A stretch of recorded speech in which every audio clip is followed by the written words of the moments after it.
In the serene mountains of eastern China, the sun rose over the hushed silence of the Zen monastery, casting a golden glow on the cobblestones. The air was crisp, and the scent of pine mingled with the first whispers of the day. It was the 9th century, a time when wisdom was sought in whispers.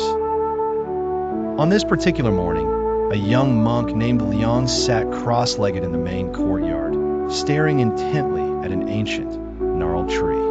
His mind, however, was not on the tree, but on a burning question that had nudged at his tranquility like a persistent fly. He had heard stories about the illustrious Patriarch Yun Yen, whose teachings were revered. But one phrase puzzled him. Simply this is, what do these 3 simple words mean? As the sun rose higher, Liang approached Master Tung Shan.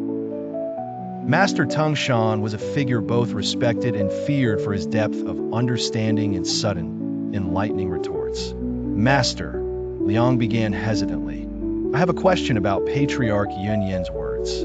Did he truly say, simply this is?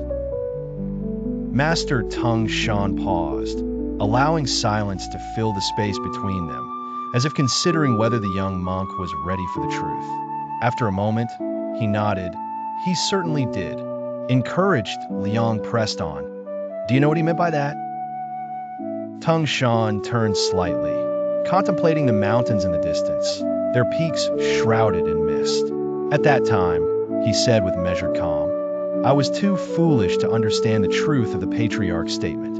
With that, he turned his back on Liang. But the monk's curiosity was persistent. He followed his master, undeterred by the gentle yet firm dismissal. However, Master, are you sure that Patriarch understood the true meaning of is in this? The master smiled at the monk's insistence. Suppose he had not understood the meaning of is, he mused. In that case, how could he have said it? Liang pondered this for a moment, feeling the depths of the statement linger in the air. He knew his master was not only answering, but also teaching him.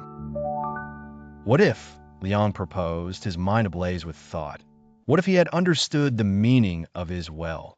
In that case, how could he have dared to express it? At this, Tung Shan turned, his eyes twinkling with a mixture of amusement and approval. Ah, he said, just there, you find the wisdom in foolishness. Liang found himself smiling, realizing perhaps for the first time that the understanding of true wisdom often lay in the acceptance of one's own ignorance. The mystery of simply this is whispered through the pine trees, inviting him to seek understanding not in answers, but in the questions themselves. The conversation ended not with clarity, but with an invitation to embrace the mystery, a lesson quietly carried by the winds.